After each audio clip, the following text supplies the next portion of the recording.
गाजीपुर से लेकर के गाजियाबाद तक साइकिल को पंचर कर दूंगा, यह बयान था 5 बार के विधायक और 2 बार के सांसद अफजाल अंसारी का, जिनको समाजवादी पार्टी ने 2024 लोकसभा चुनाव के लिए अपना प्रत्याशी घोषित कर दिया है गाजीपुर सीट से।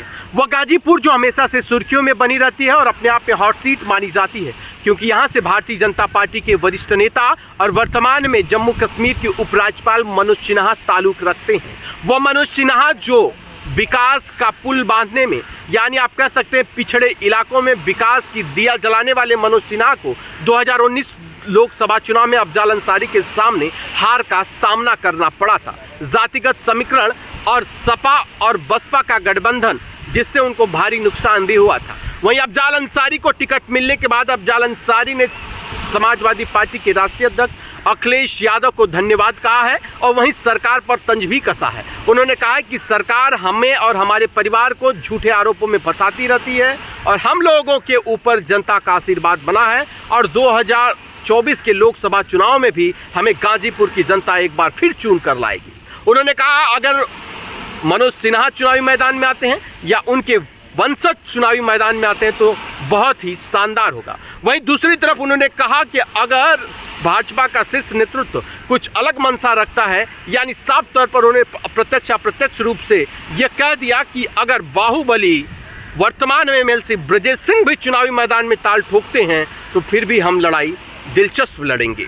अब ऐसे में उत्तर प्रदेश की राजनीति में एक नया मोड़ देखने को मिला है। कयास ये लगाए जा रहे हैं कि एनडीए गठबंधन के हिस्सा हैं ओम प्रकाश राजभर, अगर उन्हें सीट लोकसभा की कुछ मिलती हैं तो अगर गाजीपुर की सीट उन्हें मिलती है तो उस सीट से ब्रजेश सिंह चुनावी मैदान में ताल ठोक सकते हैं। खैर देखा जाए तो 1996 में पहली बार लोकसभा चुनाव जीते मनोज सिन्हा, उसके बाद 1999 में, उसके बाद 2014 में चुनाव जीत चुके हैं और वर्तमान में वह जम्मू कश्मीर में अपने दायित्वों का निर्वहन कर रहे हैं।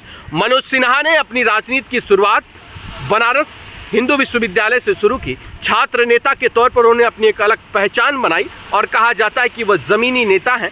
साथ ही साथ मनोज सिन्हा जिस बात को कहते हैं वो तर्क के साथ कहते हैं और अपनी हर बातों को बड़े मजबूती के साथ रखते भी हैं। उन्होंने कई इंटरव्यू में बहुत सारी ऐसी बातें कही हैं जो आज की राजनीति के लिए प्रेरणादायक भी साबित हो सकती है। दूसरी तरफ अफजाल अंसारी ने साफ तौर पर यह कह दिया है कि लोगों के मन में जो कयास थे कि कौन इस सीट से चुनाव लड़ेगा, अब वो कयास खत्म हो चुके हैं। अब हम पूरी तरह से तैयारी में लग चुके हैं। 2024 लोकसभा चुनाव में हम इस बार एक नया इतिहास के साथ चुनाव जीतेंगे। अब ऐसे में दूसरी तरफ देखा जाए, अगर ब्रजेश सिंह गाजीपुर से ताल ठोकते हैं तो लड़ाई क्या पूरी तरह से दिलचस्प हो जाएगी या फिर मनोज सिन्हा के परिवार से कोई सदस्य गाजीपुर में ताल ठोक सकता है? अब ये सारे सवालों का जवाब वक्त ही देगा।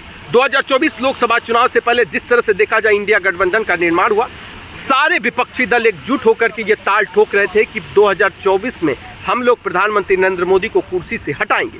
लेकिन अब 2024 लोकसभा चुनाव से पहले ही पूरी तरह से इंडिया गठबंधन बिखरता हुआ नजर आ रहा है। एक तरफ नीतीश कुमार जिन्होंने इंडिया गठबंधन की अगुवाई की, वही अब बिहार में अब भारतीय जनता पार्टी के साथ सरकार बना लिए हैं, यानी अब वो एनडीए में शामिल हो चुके हैं। दूसरी तरफ देखा जाए तो आम आदमी पार्टी और कांग्रेस पार्टी में तालमेल बनता हुआ नहीं नजर आ रहा है। वहीं बंगाल में अगर देखा जाए तो ममता बनर्जी और कांग्रेस पार्टी में तालमेल बराबर नहीं बन पा रहा है। वहीं तीसरी तरफ देखा जाए राहुल गांधी न्याय यात्रा पर निकले हुए, जहां पर समाजवादी पार्टी के वरिष्ठ नेता और उत्तर प्रदेश के पूर्व मुख्यमंत्री अखिलेश यादव ने कहा था कि मैं न्याय यात्रा में कहीं ना कहीं जरूर शामिल होऊंगा। लेकिन अभी जब मीडिया वालों ने उनसे सवाल पूछा तो उन्होंने कहा कि जब तक सीटों का बंटवारा नहीं हो जाता है तब तक जाना, उस पर विराम लग सकता है। यानी साफ तौर पर यह देखा जाए, एक तरफ कभी लगता है कांग्रेस और समाजवादी पार्टी एक हो सकती है, गठबंधन जुड़ा हुआ है, लेकिन फिर कभी कभी बयानों से लगता है कि एक दूसरे का गठबंधन टूट चुका है।